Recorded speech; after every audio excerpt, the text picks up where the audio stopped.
Childhood only lasts a short period of time, and we want to be attentive so that we don't lose that time with our kids and that somebody else isn't shaping them, shaping their character, shaping their behavior. Hello and welcome to the Sunshine Parenting Podcast, where each week we talk about ideas for raising kids who become thriving adults. I'm your host, Audrey Monkey. Here on the podcast, I share my experiences raising 5 kids who currently range in age from 16 to 26 and working with thousands more as a summer camp director over the past 3 decades. I'm the author of Happy Campers, and I frequently do workshops with parents, teachers, and summer camp professionals about social skills, connection, and happiness, topics I researched extensively for my master's in psychology. If you want tools for raising kind, optimistic, self-reliant kids who become thriving adults, you've come to the right place. Hey, Sunshine Parenting listeners, and welcome to episode 159, which is first being released on Friday, October 2nd, 2020. We're now officially in our 8th month of quarantine for the coronavirus. This week's One Simple Thing tip comes from my book, Happy Campers, and it's from secret number 3, Positive Practices Produce Optimistic Kids. It's actually also a connection activity. It's not just about positivity. So here's the one simple thing. Our kids are really attuned to how we're feeling, even when we don't realize it. If mama ain't happy, ain't nobody happy is, in fact, a true statement. I can feel it when I've sucked the fun out of the room for my family because of my own bad mood. Conversely, parents who model positive emotions and interactions the majority of the time have kids who do the same. It starts with a simple smile. If you naturally aren't a big smiler, that's okay. Start by giving your kids a smile at these times every day. 4 smiles. 1, when you greet them in the morning to start the day. 2, when you greet them after school or after not seeing them for a while. 3, during at least one conversation when you're looking them in the eyes. And 4, at bedtime as you tuck them in to say goodnight. 4 smiles just for your kids that will help them smile on the inside.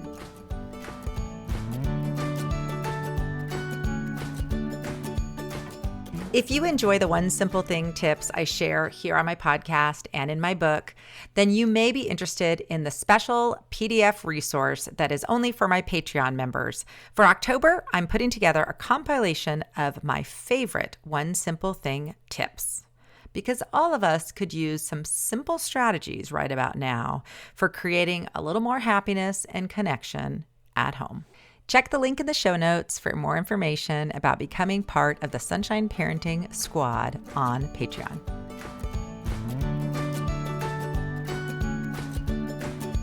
Hey, podcast listeners. I am so thrilled to bring you today's conversation with Jean Rogers about the documentary, The Social Dilemma.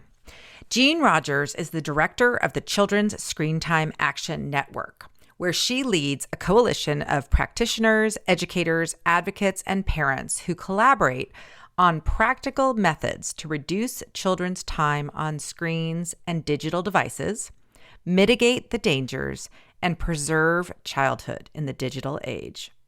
Jean is the host of Action Network Live, a webcast bringing experts to parents on how screens impact all aspects of child development. She writes a weekly blog and speaks widely to parents, teachers, and activists, empowering them to implement simple solutions to a complex 21st century parenting challenge. Jean earned a master's degrees in education and parenting education at Wheelock College, where she took up the mantle of Susan Linn and Diane Levin, trailblazers in media literacy, play-based learning, and avoiding a commercialized childhood. Prior to working at the Action Network, Jean was a freelance marketing writer, eliminating products and services for nonprofit and business clients. She was also a music teacher, director of a large church school, and a college writing center consultant. Her greatest role is mother to 5 children. I'm so excited to welcome Jean Rogers to the Sunshine Parenting Podcast today.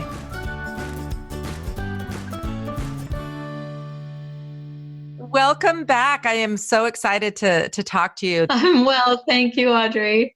This is a crazy, but really everybody's talking about this right now. I can't even tell you how many people have mentioned this. And so I'm so glad that we have this opportunity to talk today. First of all, Jean, before we get started, can you just introduce yourself and tell a little bit about what you do and where you work and all that good stuff? I'd love to, Audrey. Thanks. I'm Jean Rogers, the director of the Children's Screen Time Action Network, and we are a coalition of educators, practitioners, advocates, and parents who are working to reduce the excessive use of screen time in childhood. Not eliminate it, but just keep it in balance with the other immutables of childhood that require living in the three-dimensional world.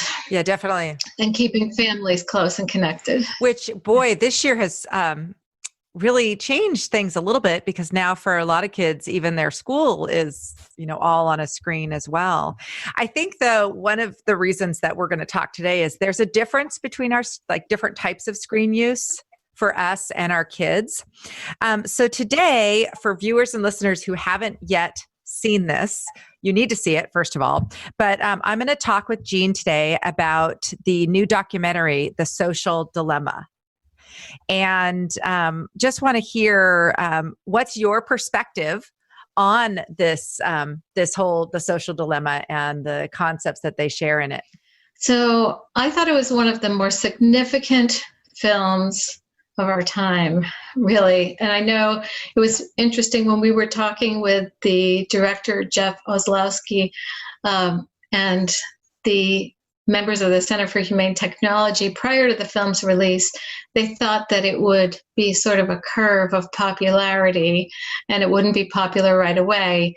And here we are talking about it within the first weeks of its release, and many, many people have seen it and are seeing it and are looking for opportunities to screen it. So I think it's super significant. It features former Facebook, Twitter, and Google employees who were in charge of monetization, or the apps that increase usage with techniques that keep us engaged and keep children engaged and actually exploit human development by sort of worming their way into our psyches. And for those of us who've been working in this industry for a while, we were also startled, but not as startled as many of the parents in our audience who may have watched it for the first time and might be overwhelmed by it. But it's a wonderful film. It really is. And I think it's I think all ages can watch it. I think especially teens and preteens, to just understand, why they are so compelled to want to be on their phone so much, and how basically we're being manipulated by the whole process. So specifically, The Social Dilemma is about social media apps. Yes. And how they get us to engage. And I took so many notes when I was watching the film, but one of the quotes that I wrote down is that these tools that have been created are starting to erode the social fabric of how society works. It's quite powerful, a lot of the things and another person said, have we all fallen under some kind of spell? And, you kind of think about people just all on their phones in a room quiet. Just those things that we've seen lately, just how different our society is because of specifically these things that we almost can't look away from them. Yeah, absolutely. And all of us have seen it at restaurants. We've seen, the families who are all on their devices, or couples sitting there with each other, but they're not with each other because they're on their phones. And what I love about the film is it's not preachy, really. And right from the start, there's that dramatization of family life that depicts, a preteen who is being influenced by social media, and her brother who also is, and then the older sibling who's less compelled to be on it, but also acknowledging that it's a part of life. So I think the fact that the film combines documentary with dramatization that everyone can identify with is really helpful. Oh, I think so too. It's so true. So why should parents be interested in watching this film, Jean? So I think even if you've watched it already, or you may already understand what it means for children to be on devices in many, many hours of their days and weeks. This film is fantastic because it helps you understand that the apps were designed for profit, that the social media apps were designed not for the benefit of children, as we would like them to be. And also that it's the business model that is keeping kids scrolling. It's not the kids' fault. It's not your fault. I know with screen time, there's a lot of guilt.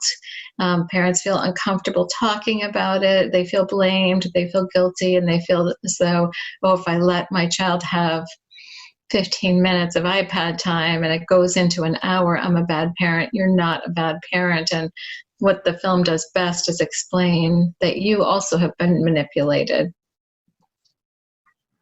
I also think that you understand that parenting used to be kind of above the radar. So, Audrey, the old-fashioned phrase, parents need to have eyes behind their head.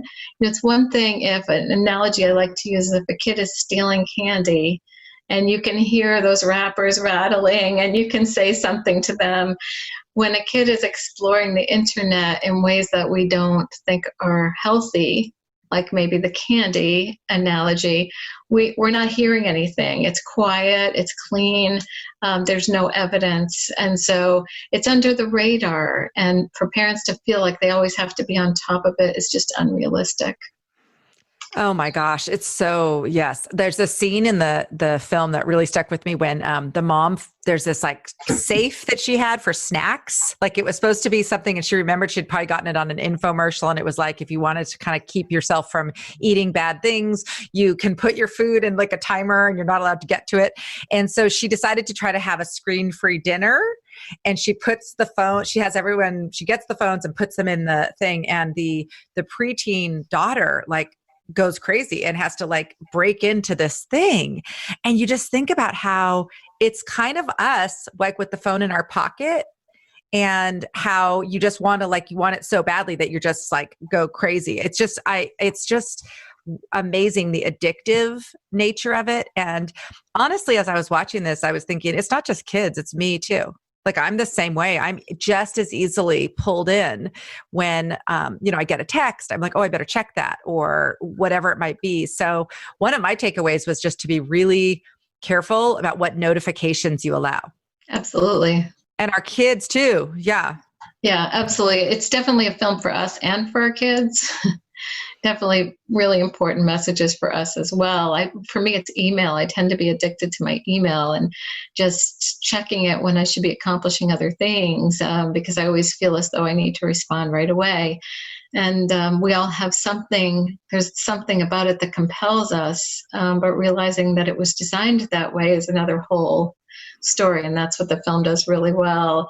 I think to understand that you are not responsible, you also need to understand a little bit of what the executives are saying, that they thought it was going to be a wonderful thing, social media, and that great things happened. I think maybe our listeners remember there was a 13-year-old boy from the Midwest who helped bring water to a third world country by using social media. Some fantastic things happen. People find their transplant organs over the internet, some fantastic things, but then they were unaware of how it could go sour. And that's what the film's about. I want to talk now, Jean, about what about young children, or what age do you think you would advise parents watching this film? Like at what age do you want kids to be watching it with their parents? Sure. So the film starts with addressing a middle school child, a girl who's 11 years old, and then her brother who's approximately a freshman in high school, and her sister who's a senior in high school. So definitely if you have preteens or teens, they could watch it with you. They'll understand more at the end. They'll maybe see themselves or their friends in it or their cousins. They'll understand it from the perspective of one of those ages. If you have young children, the film is really a cautionary tale. It's something that, if you watch it now, you can prevent some of these things from happening. So in a preventative way. And it will help you understand the things that are attempting to snare your children, and it will keep you alert. So as much as the film puts the blame on the companies, parents still need to we still need to be alert to it. We still need to do something with it. In the film, they gave an analogy about how the companies were restricted on when they could advertise, like what they could advertise during children's cartoons. So like when we were kids, there were certain things like there wouldn't be cigarette commercials or, different things, and how the social media is just the Wild West. It's just they're able to feed any content to anybody who's on there. And that was really interesting to me too, about just, I think, kids are a big market, and companies want to get to them and want to, sell them things. The other thing that really resonated with me was about how, nothing is free. We are basically maybe we're not paying to be on social media, but we are paying with our time and our attention and a lot. I mean, we are paying, it's just not with money. Absolutely. So our home, the Children's Screen Time Action Network, is a project of Campaign for Commercial-Free Childhood. And we've been blowing this horn for a lot of years.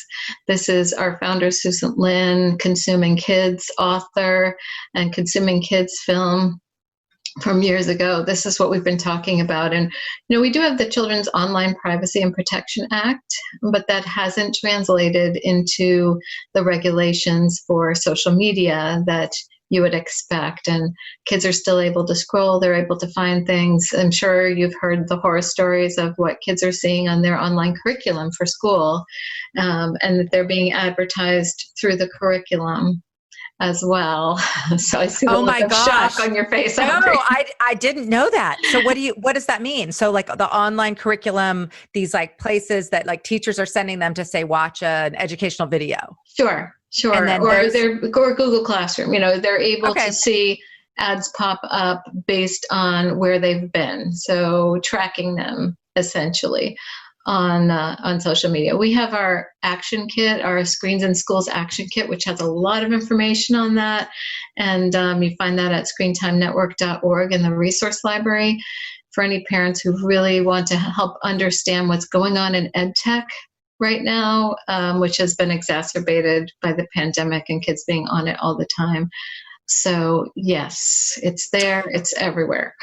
So there was something that I didn't really, there was one of the executives who used to work at Google, I think, who was talking about how, everything is customized for us based on where we live, other interests that we have. So even when we do a Google search, how you start putting in some words, the example they gave in the film was global warming.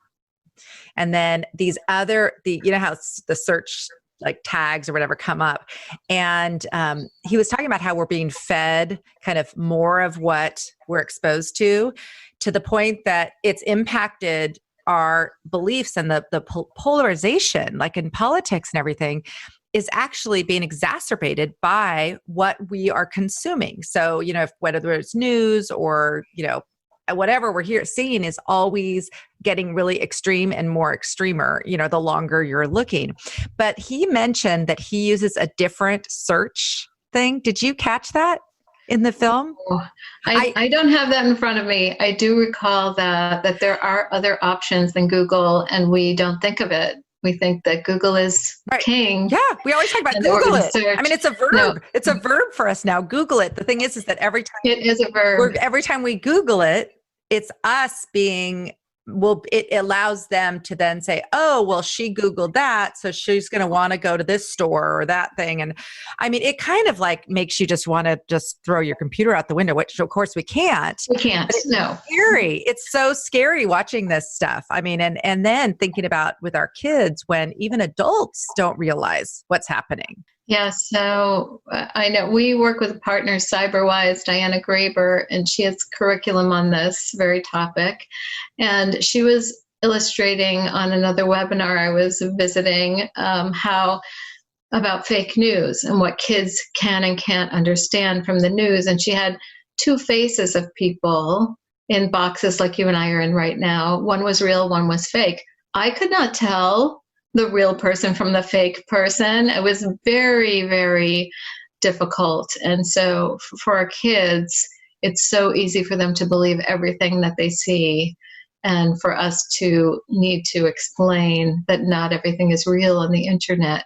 Especially, there's another great film parents might be interested in called The Great Hack. It has more to do, have you seen that? No.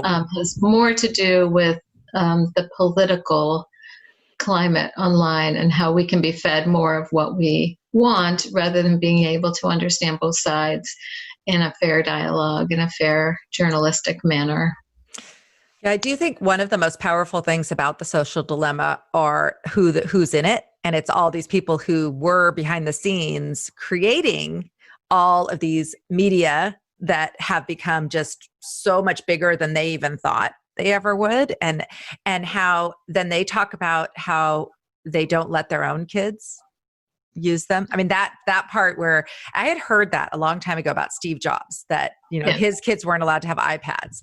And, you hear that and then you think, well, is that really true? But I mean, I've heard that, they love the Waldorf schools, which are like no screens. And these executives don't want their kids. That's right. Right. That's very telling. So the rest of us might want to be a little more concerned. Sure, we are. And, that brings up an equity issue with it as well. Those executives can afford the private schools that are unplugged. And we want every child to get the benefits of being outdoors, like your book says, and learning kindness and empathy and not being plugged in all the time. So, I think it's when it comes down to what every child deserves, we really want to understand this and we want to be able to detach from it. Oh my gosh, so much. It's funny because my daughter, she's a high school English teacher, but she's been teaching for 4 years. And we talk a lot about like their curriculum and what's going on with the kids. And then my other daughter's a kindergarten teacher. And I just, I obsessed with the forest kindergartens that they have in, yes. and I think, oh gosh, what if we could just transform, our education where the younger years are just like basically outdoors, which during a virus would be perfect, right? Perfect. We could just be outside. I mean, the kids could meet, and obviously weather permitting, and some areas not, but in most of our country, during certain times, you could be outside. And I think about that, and then I also just think about reading and how reading gets lost with the screens too, when we're, and how there's so many things that are being replaced. Good things that are being replaced. And we just have to be so careful. And at camp, the kids always talk about how good they feel being unplugged. But the problem is they go back to the world. They're only at camp for a couple of weeks and all of us we have to live in the world. So how do we figure out for ourselves and our kids how to live in this world with screens, but not let the screens like reduce our well-being? That's the kind of thing. So what is like, does the film, do you feel like propose any kind of solution to this issue of the social dilemma? So in my personal opinion, this is where the film falls short a little bit. I think when they're asked at the end, these executives are a little squirmy and uncomfortable that they don't have the solutions right now, but I think a lot of us do have the solutions. And here at the Children's Screen Time Action Network, we have experts in many, many disciplines that offer different solutions. We have mental health experts, education experts, parenting educators. And so we would love people to join us at screentimenetwork.org and become a part of our community where there are solutions and we're creating them together. So one of the things I love, though, Audrey, that you propose in Happy Campers is routines and how kids thrive on routines. And I find that if you are going to have some time that's plugged in and then your child appreciates that there's a transition now to an offline time, whatever you need to do for it to be transition, maybe it's a snack and now it's outdoor time, so that they know there's an end to it, because social media is scrolling and it's going to keep offering them more and more and more if we don't create that routine that ends it, create a routine that begins it, set expectations for a time. But creating routines reduces stress, and we know that this is a huge power struggle between parents and kids about how much time and bargaining for it. So I think at the network and many of our partners, like Sunshine Parenting, there are solutions. Definitely. I think, it's funny when you're talking about that, I was thinking about how back when my boys, who for whatever reason tended to be more engaged with like it was more games, it wasn't social media, but Yeah. my husband had it set up where they had their login on the computer had a limit. And so it was like after the limit, it would just shut down. And I know there are some of those kind of tools on like iPads and phones and things, but I almost think if you can take yourself out of it, if you can use that technology where, even if like with older kids, if you have that meeting with them and say, okay, so, how much do you think is like a reasonable amount of time? Really have an open conversation. Maybe you watch the film together and you all decide as a family, okay, after watching this, I don't want to spend more than 30 minutes a day on social media or on whatever. And then put that thing on your phone, where it's like after that point, it shuts down or turns off because, and maybe, I think this is a thing again, our kids have to learn to do this themselves, right? Eventually, like that's the goal, just like with every other thing, learning to drive, learning to feed themselves, learning, this is another one of those things that they need to figure out eventually how to monitor for themselves, because there are 35-year-olds who are addicted to social media and they're gaming or whatever. So this is like, I think we need to start this conversation early. Like you said, watch the movie, watch this with your preteens and use it as a reason that maybe, you're saying, okay, I know your friends are all on XYZ, Snapchat, I don't know, TikTok, all the things. Here's why we're not going to have you on it. Here's what we will do. You can have a friend over in the backyard and you can do this, that, and the other. I think that we need to be a little more firm. And I hope that this film helps parents understand why this isn't something to let yourself be negotiated out of.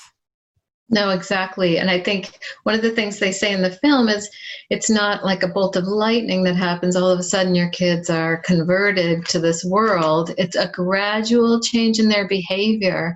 And so we don't want to wake up someday and not know our kids.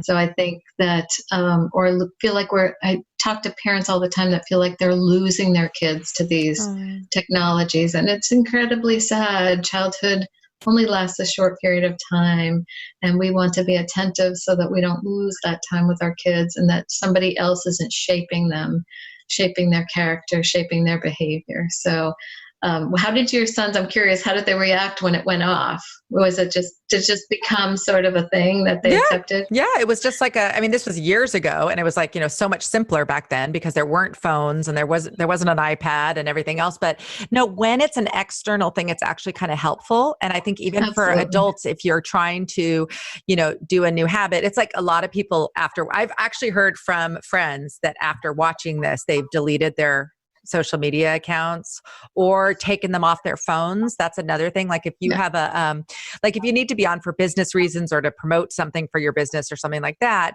then you can just keep it on your laptop or your computer. And then it's not just going to be this thing that mindlessly pulls you in. So that's another thing with kids, like maybe even with older kids, just to have a strategy for, if you want to do your social media for a half an hour or an hour every evening with your friends, maybe you do it on your computer or on a different device so that you don't associate the one that's always with you with these apps. So this is my train of thought because I'm trying to, for myself too, I read Cal Newport's Digital Minimalism. Have you read that? Yeah. Oh, fantastic. Love that book. And, he prescribed, he's, this author and he does all these studies and is a professor. He's a very accomplished guy. And he didn't need any social media to sell his books. They're all bestsellers, So a lot of people who write books like I do think, oh, I need to be on here because my publisher wants me to have a lot of followers and stuff. And as it turns out in his analysis, first of all, he's able to write more books because he's not on there. And secondly, you don't really lose that many people because I always think about this. People who are on social media probably aren't really reading books, Right. Right, they're not. Some of them won't read books if they're kind of addicted to social media. They won't actually read books, and there are studies that say we learn a lot more, we absorb a lot more by reading the real book. So we all know we have to read a lot online, but yeah, I believe in using as many of those parenting tools as possible, taking out those power struggles as much as possible, but using this film it really helps me to do my job. I can just say, watch this, Oh and my gosh. and you know what I've been ranting about now for the last several years. But, I think that we have partners in Brazil who've come and said, in South America, it's not ethical to market to children. And here it's the almighty dollar that you observe rather than child development. So we're here to speak up for children, to speak up for childhood, and to say, use this as a cautionary tale, as I said before, to help you put some things in place now to avoid what happens to the kids in the film. So good. Now, I just, in my email today, just got this new guide, Digital Collective. So that's something that you're part of, correct? Yes, the Digital Wellness Collective. Yes. So that, and I saw that you're on a webinar that was going on there, but they have this terrific, it just came in my email right before I talked to you, the Social Dilemma Discussion and Action Guide. And I just thought, what a fabulous tool.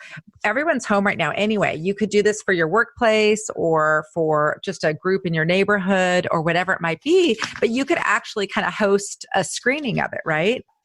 Absolutely. You can host a screening. You can ask us to come speak, any of us in the Digital Wellness Collective. And we're adapting some of those questions for parents of young children. So if you wanted to have a Q&A with your school group or your neighborhood or your community group, we'd be happy to come guide you through a Q&A about it. And just to make it seem reasonable, it is reasonable, really. We're not asking parents to do a ton of work, and we're also saying, here's some help to understand that you can't change it, that only the industry can change it, but you can change what's going on in your own home. Mm-hmm. And I think honestly, you can also have some impact on your friends and the people around you. Absolutely. Because all you need, I always tell people, like, cause I do get a lot of people who are like, it's hard when you're trying to keep your own child, like, not on screens as much, but then their friend comes over and just wants to be, on the screen. So it's like, you have to kind of get a few other parents who are like-minded with kids, where you can say, hey, can we make sure that when they play together, they stay outside and they do this, and, they're not on screens. And I think all you need is like one or two, right? You don't really need that many people. You don't need every kid in middle school, to not be on social media. But if you can get a core group, at my son's school, there were some beautiful young girls, 12, 13 years old, and their parents did not allow them on social media. And they were terrific. They were all not allowed. So therefore it was better, right? They could probably complain about it, I'm sure, but it was a good thing to do, but because they had other people with them, it makes it easier, right? Yes, the kids need peer support. Mm-hmm. So I agree. We have partners Wait Until 8th. Some people may have heard of that program. And then Turning Life On. Those are two of the programs where you can sign up as a family, as parents, and the parents will have the peer support and the kids will have the peer support. Because I know, probably like you, Audrey, some of my friends thought I was a little nuts when I was raising my kids in a limited media household. And so I said, well, you can play outside at Andrew's house, but you can't play inside there because we know what was going on inside, which was too much screen time, too much social media and video games.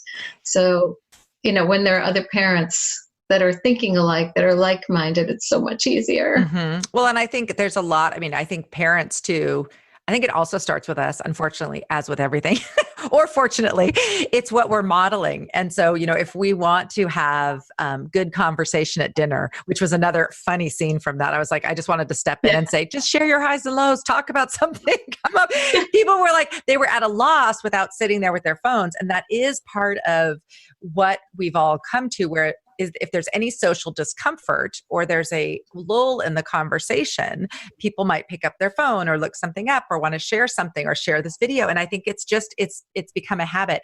I don't know if you've noticed this, but when you're with a group of people, say you're having a meal's over, somebody, gets a call or looks something up, then suddenly everyone else is like, oh, I have permission to get my phone back out.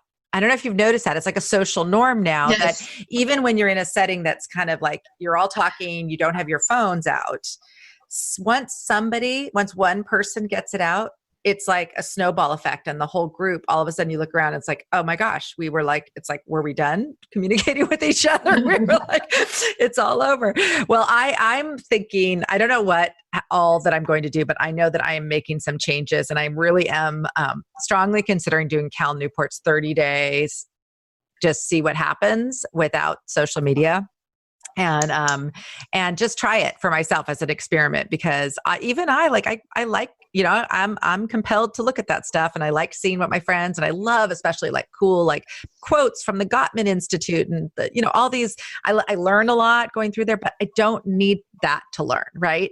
Right. And one thing we tell parents to do is in the modeling is explain to kids what you are doing when you're on your device. So if you might say to them, for the next 20 minutes, I'm going to be checking my work email, and then I'm going to put it down and we're going to go for a walk, or we're going to go for a bike ride, so that they understand it's used for different purposes. And I think that's one of the other goals of the people in the film from Center for Humane Technology, is to be developing technology that we can put down, that's easy to put down. And, looping back to the beginning of our conversation, where kids are so compelled to stay on these things, there's nothing else that kids would be so compelled to be on. Can you imagine saying, come in from shooting those baskets, and the kids saying, no, I can't.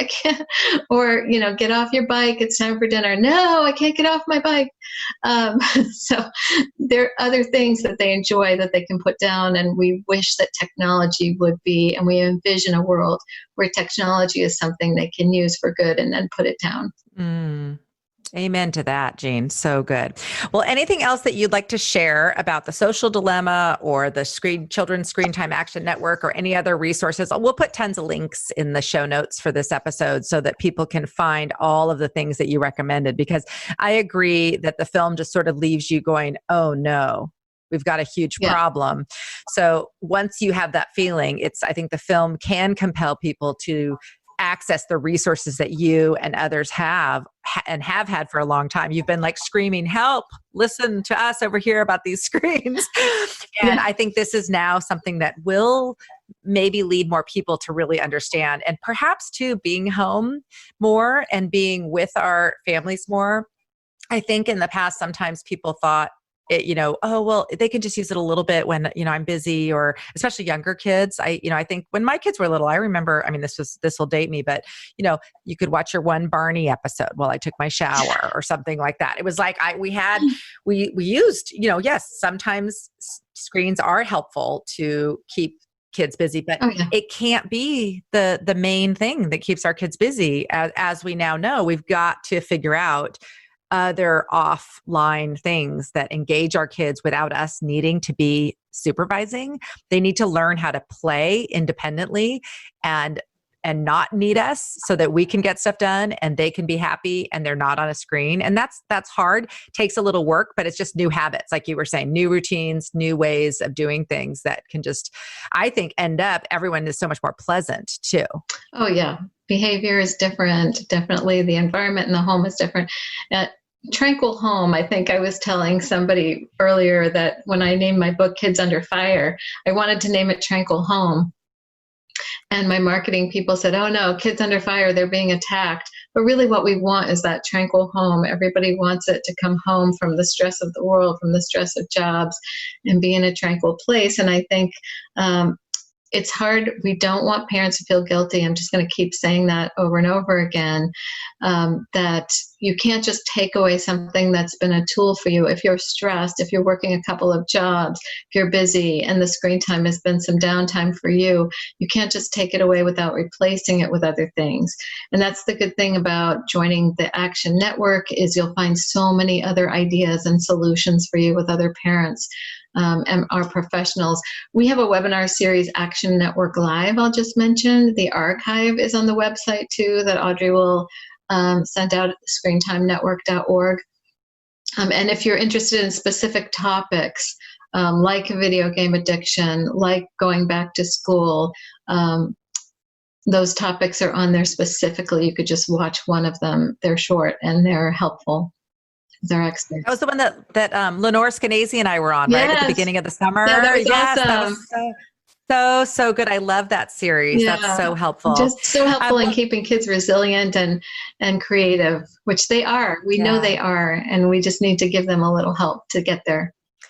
I know. And I was one of my coaching clients. I had a great conversation. I was just saying, now don't, if you're trying to go from all the screens to you can't go from 100 to 0, right?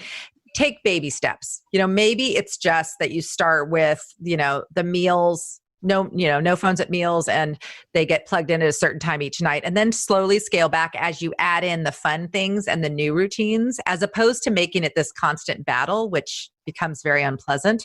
I think just the baby steps. And I think watching this movie is a good step for you to just sort of realize for yourself and for your kids why it's important that you do something.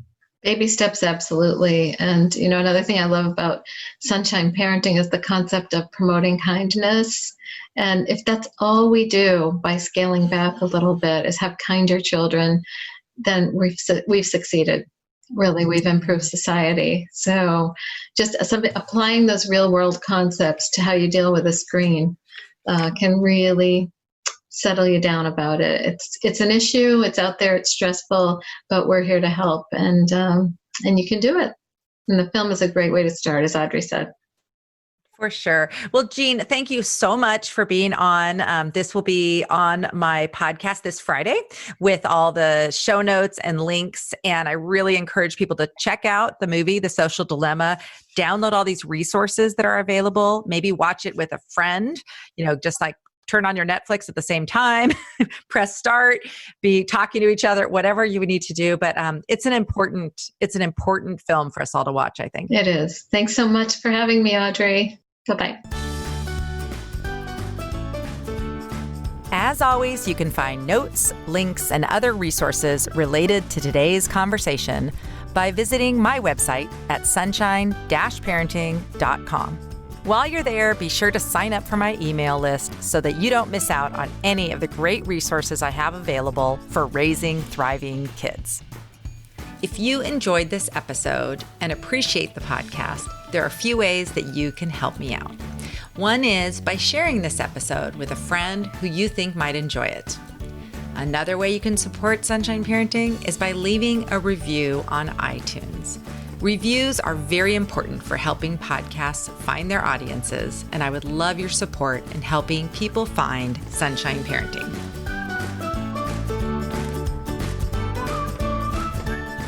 My favorite this week is probably not such a big surprise. It's a book that I mentioned in our conversation today, and it is Digital Minimalism by Cal Newport.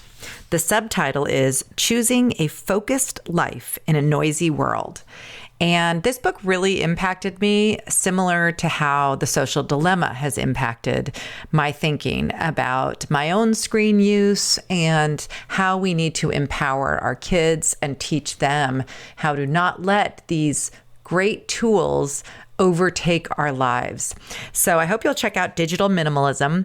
I'm also linking in the show notes to an article called Do Smartphones Make Us Dumber from Cal Newport's blog.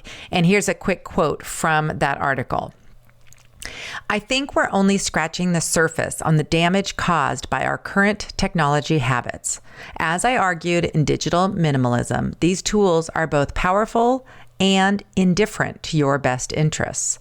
Until you decide to adopt a minimalist ethos and deploy technology intentionally to serve specific values you care about, the damage it inflicts will continue to accumulate. Let's end with a quote from my book, Happy Campers. Creating a close and connected family culture that promotes positive, lifelong relationships is the most important thing we can do for our children. Warm and supportive parent-child relationships, a sense of being loved, and help and support from family members serve as protective factors and increase children's resilience and their ability to face many of life's inevitable challenges. I'm Audrey Monkey. Thank you for joining me for the Sunshine Parenting Podcast. Join me again next week for more conversations about raising kids who become thriving adults.